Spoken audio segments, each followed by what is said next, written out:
Olá, pessoal, tudo bem com vocês? Meu nome é Márcia, sou professora de língua portuguesa, redação e ciências. Essa videoaula é referente à disciplina de ciências. O conteúdo a ser estudado é sobre fontes de energia e impactos socioambientais. Esse conteúdo está lá no capítulo 9, último capítulo do livro de ciências, tá? Peço que Deus abençoe essa aula, abençoe a cada um de vocês, em nome de Jesus. Amém.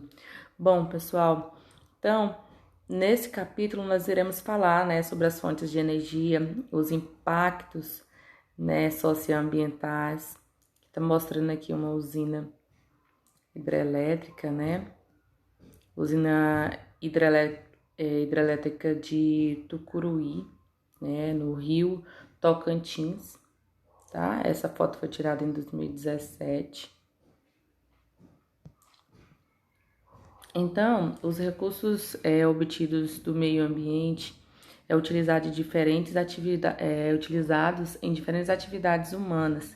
Eles são chamados de recursos naturais. Então, todos os recursos que são obtidos do meio ambiente, ou seja, são retirados da natureza, são chamados de recursos naturais, tá?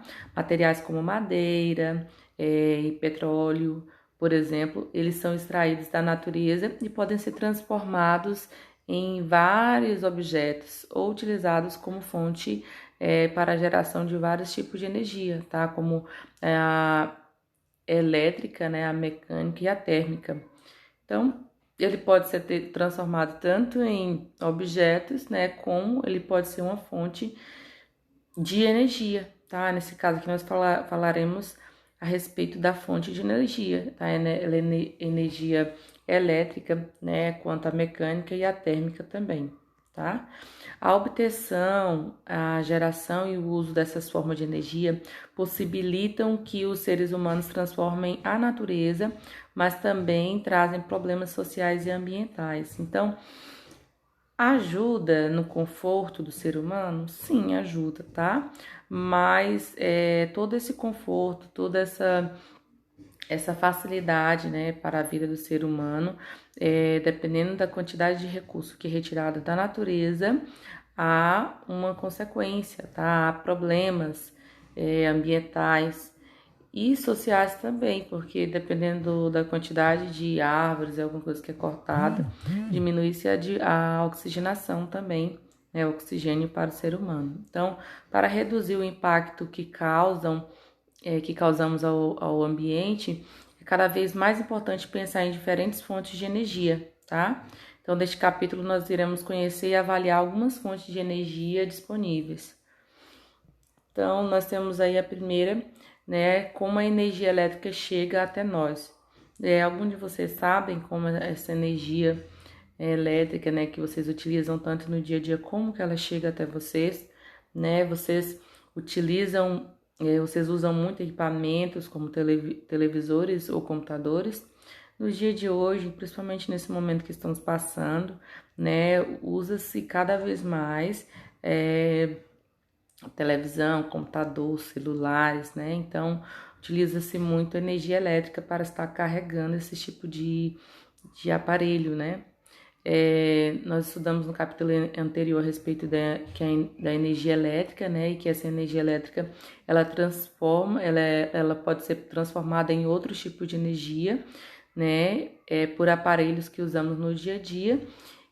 Por exemplo, energia térmica para o ferro de passar, né, passar roupa, para o chuveiro elétrico também, né, essa energia elétrica também é transformada em luz e som, né, para televisores e computadores, e também essa energia elétrica é transformada em movimento, né, para o ventilador, né, pelo ventilador, pela máquina de lavar, tá?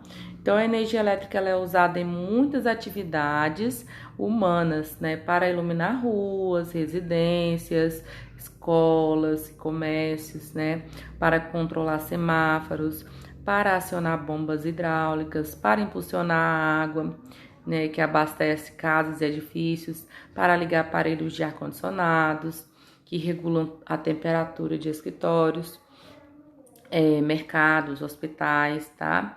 Para alimentar equipamentos elétricos e eletrônicos, usados em residências, estabelecimentos, comércios, empresas, indústrias, entre outros exemplos, tá? Então, você sabe como a energia elétrica ela é gerada e como ela chega aí até o local onde você mora? Algum de vocês sabem como isso ocorre? Se não, então vamos acompanhar aqui, tá? Então, como veremos neste capítulo, a energia elétrica ela vem de diferentes tipos de usina e então é distribuída por linhas de transmissão. Então, nós estamos mostrando aí, ó, observa essa imagem aí 9.3. Essa nova imagem 9.3 aí tá mostrando torres de transmissão de energia elétrica, tá? O transporte da energia elétrica é por meio de fios e cabos com condutores, como em todo o processo de transmissão, a perda de energia no transporte dessa geração de energia elétrica até a chegada ao consumidor, tá? E que pode ser uma residência, um estabelecimento, um comércio ou uma indústria, tá? A corrente elétrica, ela passa inicialmente por subestações de transmissão que possuem transformadores, tá? Observem a figura 9.4, esses aí são transformadores. Esses equipamentos, eles aumentam a tensão elétrica, né, eles aumentam a tensão elétrica de modo a reduzir a intensidade da corrente elétrica, tá? E isso diminui a perda de energia pelo aquecimento dos fios. A energia elétrica ela vai então para outra subestação, onde irá reduzir a tensão e depois segue para as linhas de distribuição, tá? Composta de postes que sustentam os fios condutores. A energia chega à caixa de medidor ou relógio de luz, que mede o consumo de energia de cada residência e daí é que ficará disponível nas tomadas, tá? Então, o percurso da eletricidade se completa quando acionamos os interruptores dos aparelhos conectados na tomada, tá? Então, vamos observar aqui um esqueminha, né? Esse esquema dessa imagem 9.5 é um esquema simplificado das etapas de distribuição de energia elétrica gerada em uma usina hidrelétrica para os centros consumidores. Então, eu tenho aí né? Eu tenho a fonte de energia utilizada para produzir movimento e gerar energia elétrica, depende do tipo de usina presente em cada região. Neste caso aí tá mostrando uma usina hidrelétrica, tá?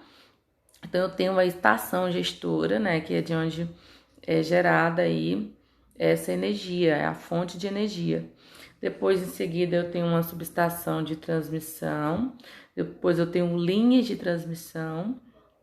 Aí, eu tenho o transformador da usina aumenta a tensão gerada de 10.000 volts para 300.000 volts para transportar energia a grandes distâncias por uma linha de transmissão.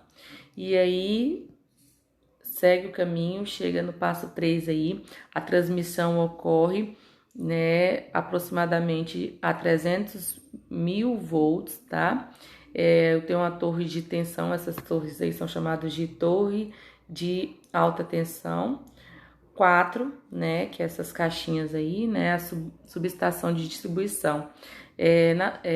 4, no transformador, a subestação receptora reduz a tensão de 13.800 volts, né, a voltagem que pode ser utilizada pela indústria. E 5, quando chega nas casas, né, cada poste ele tem um transformador que reduz a voltagem de 3.800 volts para 220 volts ou 110 volts para uso doméstico ou comercial, tá? E mostrando a fiação dos postes. Então, esse aqui é o esqueminha, tá? De onde é gerada tem a fonte de energia até chegar nas casas, tá? Então, depois que a energia chega à residência, empresa, indústrias, estabelecimentos comerciais, ela é usada em vários aparelhos elétricos, tá? Ou eletrônicos e transformada em outras formas de energia, tá? Agora você vai saber como a energia chega à sua casa, né? Pense, tá? como você consome energia elétrica em sua casa?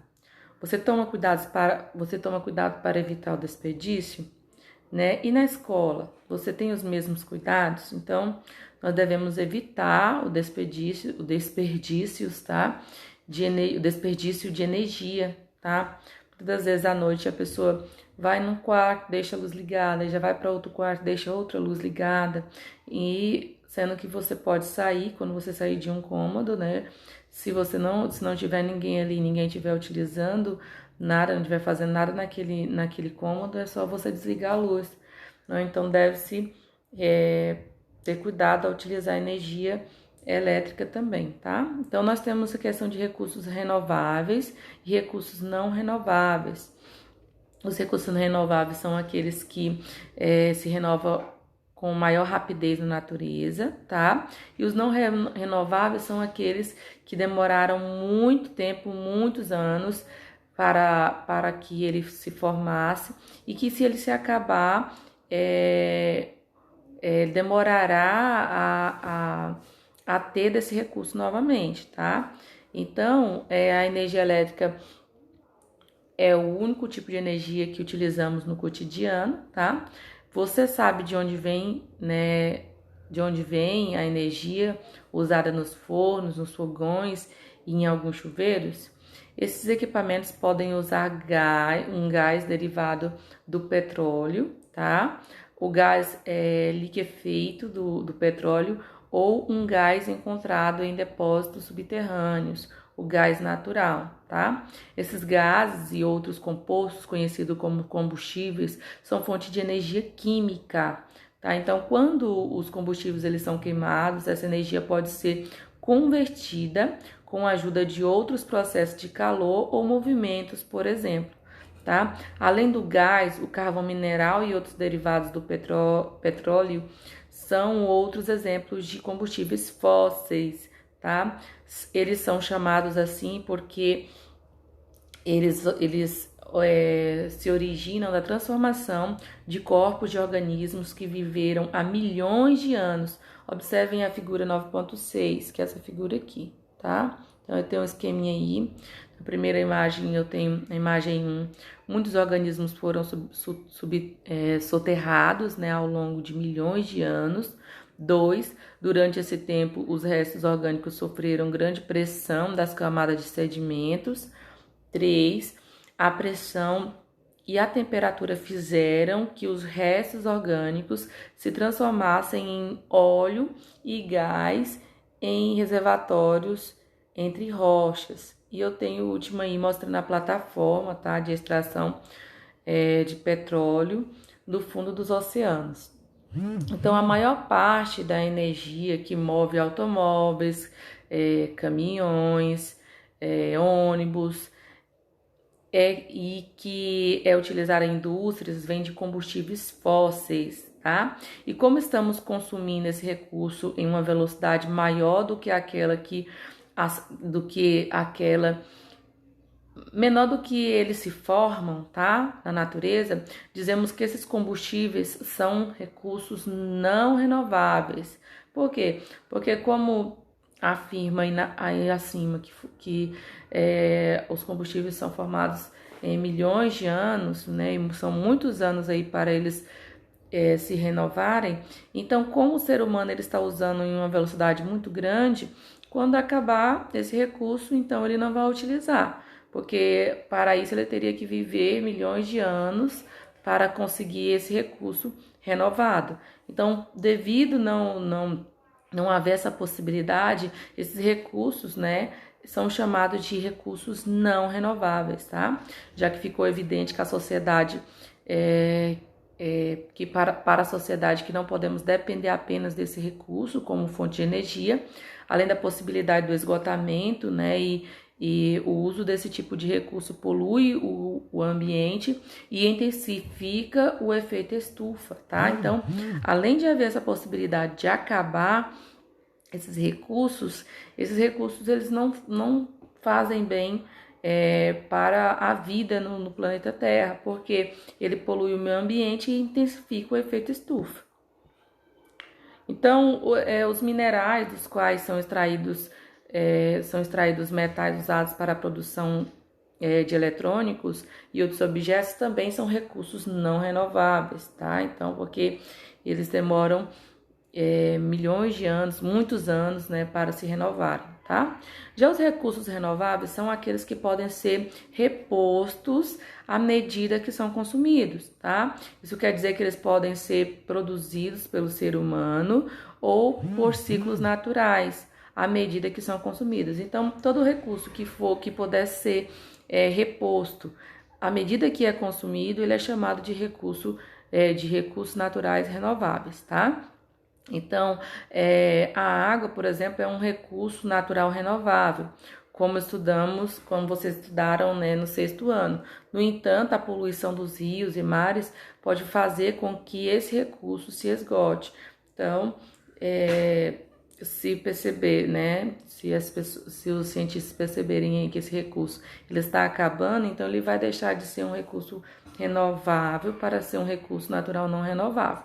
Mas por enquanto há ainda uma quantidade grande de água, a água ainda é considerada um recurso natural renovável.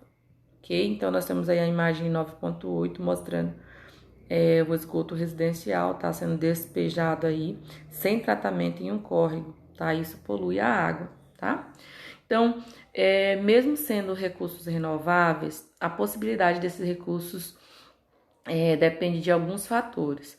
O uso não pode ser mais rápido do que a velocidade da reposição e deve haver a proteção contra a poluição e outros desequilíbrios ecológicos, tá? Provocados pela espécie humana. No caso da geração de energia elétrica, investir em fontes renováveis para reduzir o uso de combustíveis fósseis, tá? Então, vamos ver a seguir quais as vantagens e desvantagens dessas fontes. Eu tenho aí a geração da energia elétrica. A maior parte da energia elétrica utilizada no Brasil vem de usinas hidrelétricas, tá? Entretanto, no país também são utilizadas em menor escala, é claro, usinas termoelétricas e nucleares, tá? Em muitos países, essas usinas são as principais fontes de energia. Então, aqui no Brasil, a principal fonte de energia é as usinas hidrelétricas, mas em outros países são utilizadas mais usinas termoelétricas e nucleares, tá? Então, vamos ver aí como funciona.